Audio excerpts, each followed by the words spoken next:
창세기 38장. 그 즈음에 유다는 자기 형제들을 떠나 히라라고 하는 아둘람 사람에게 갔습니다. 거기에서 유다는 가나안 사람 수아라는 사람의 딸을 만나 그녀를 아내로 맞아들이고 동침했습니다. 그녀가 임신해 아들을 낳고 그 이름을 에르라고 했습니다. 그녀가 다시 임신해 아들을 낳고 그 이름을 오난이라고 했습니다. 그녀가 다시 임신해 아들을 낳고 그 이름을 셀라라고 했습니다. 셀라를 낳은 곳은 거십이었습니다. 유다는 맏아들 에르를 위해 아내를 맞아들였는데 그녀의 이름은 다말이었습니다. 유다의 맏아들 에르는 여호와께서 보시기에 악했으므로 여호와께서 그를 죽이셨습니다. 그러자 유다가 오난에게 말했습니다. 내 형수와 결혼해 시동생으로서의 의무를 행하고 내 형의 자손을 낳아주어라. 그러나 오난은 그 자손이 자기의 자손이 되지 못할 것을 알고 그녀의 침소에 들 때마다 형의 자손이 생기지 않도록 땅에 설정했습니다. 그가 한 짓이 여호와께서 보시기에 악했으므로 여호와께서 그도 죽이셨습니다. 유다가 며느리 다말에게 말했습니다. 내 아들 셀라가 자랄 때까지 내 친정에 가서 과부로 있어라.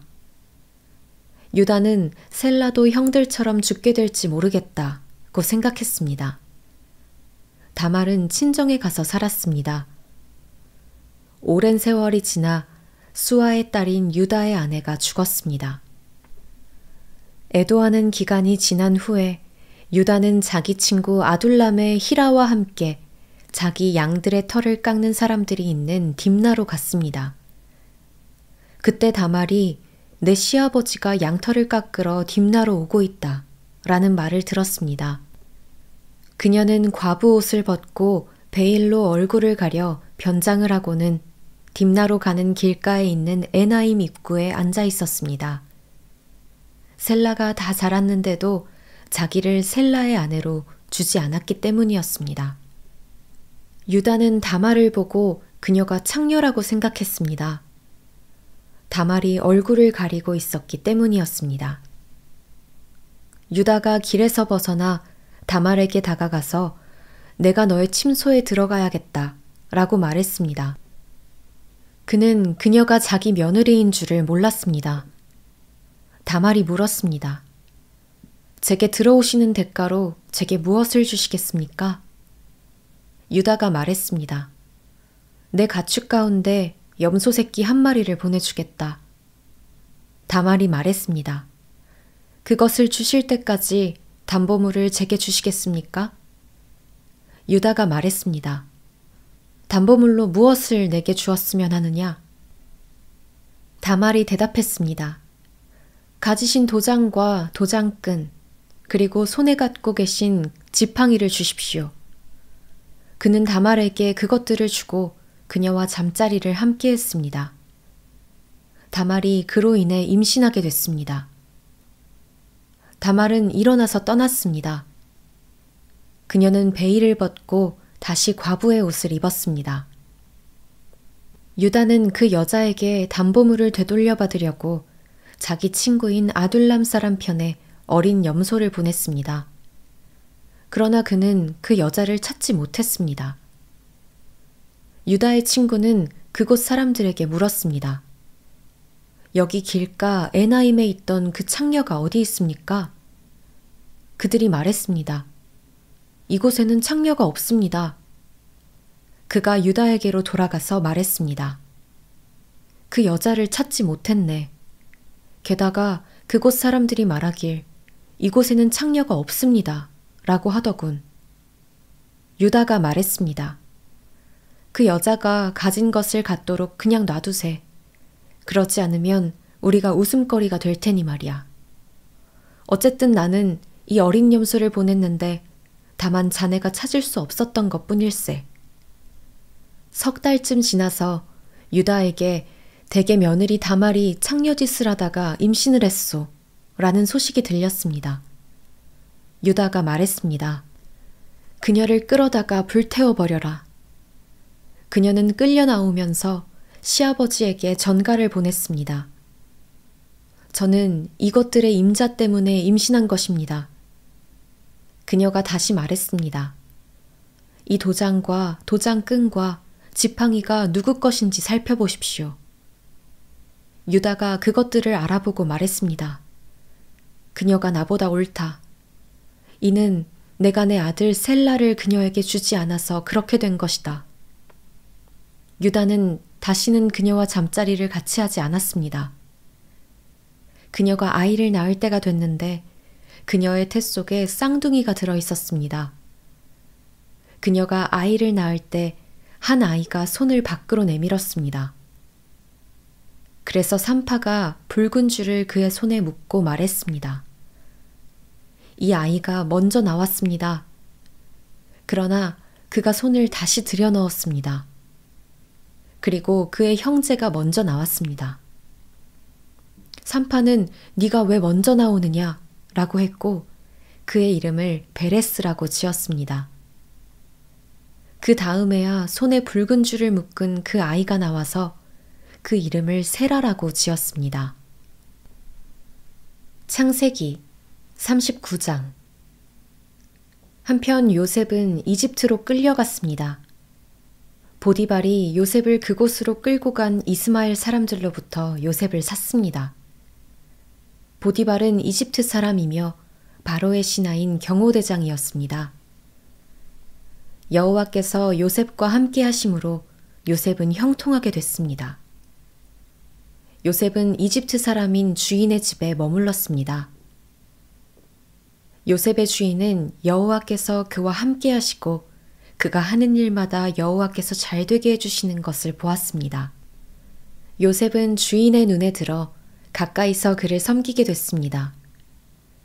보디발은 그에게 집안일을 맡기고 자기가 가진 것을 다 관리하게 했습니다. 그가 요셉에게 자기 집안일과 자기가 가진 것을 다 맡긴 때부터 여호와께서 요셉 때문에 그 이집트 사람의 집에 복을 내리셨습니다. 여호와의 복이 집안에 있는 것들에나 들에 있는 것에나 보디발이 가진 모든 것에 내렸습니다. 그래서 그는 모든 것을 요셉에게 맡겨두고 자기가 먹을 것 외에는 아무것도 신경 쓰지 않았습니다. 요셉은 외모가 아름답고 얼굴이 잘생긴 사람이었습니다. 얼마 후에 주인의 아내가 요셉에게 눈짓을 하며 말했습니다. 나와 같이 자자. 요셉은 거절하면서 자기 주인의 아내에게 말했습니다. 보십시오.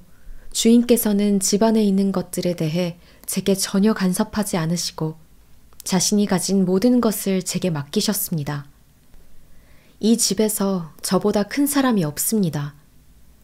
내 주인께서 제게 허락하지 않으신 것이라고는 마님밖에 없는데 그것은 마님은 주인의 아내이기 때문입니다. 그런데 제가 어떻게 그렇게 악한 짓을 저질러 하나님께 죄를 짓겠습니까? 그녀가 날이면 날마다 요셉에게 끈질기게 요구했지만 요셉은 그녀와 함께 자기를 거절했을 뿐만 아니라 함께 있으려고도 하지 않았습니다.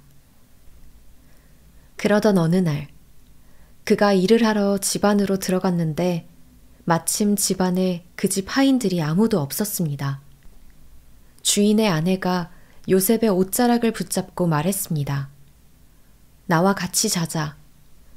그러나 요셉은 뿌리치며 옷을 그녀의 손에 버려둔 채 집 밖으로 도망쳤습니다.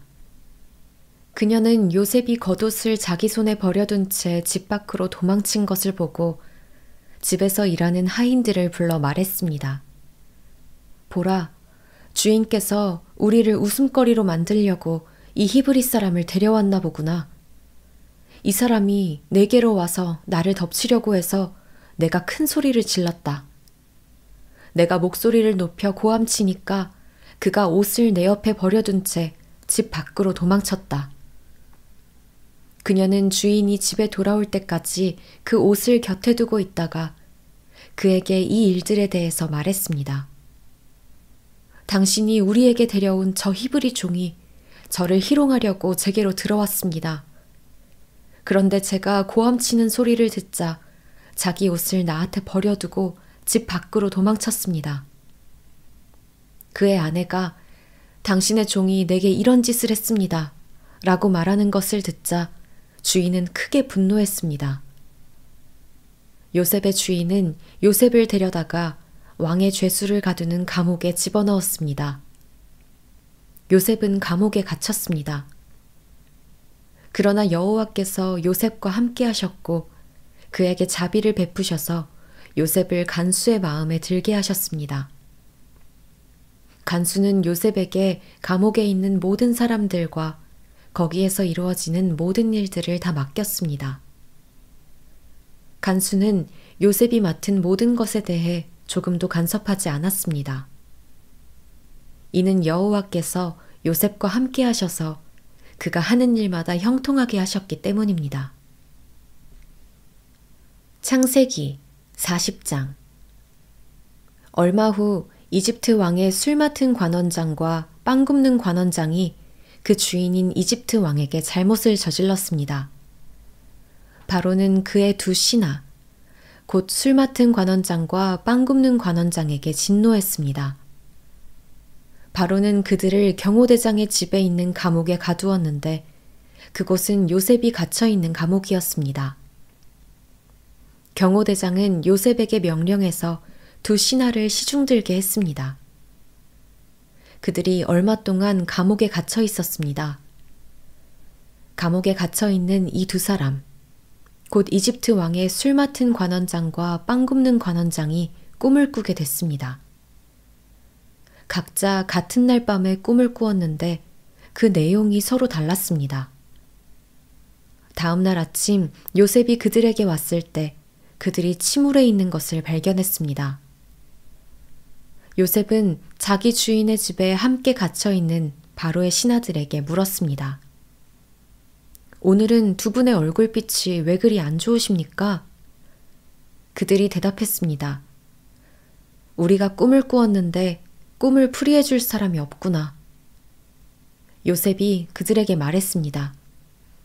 꿈을 풀이하는 것은 하나님께 달린 일이 아니겠습니까? 꿈꾸신 것을 제게 말씀해 보십시오.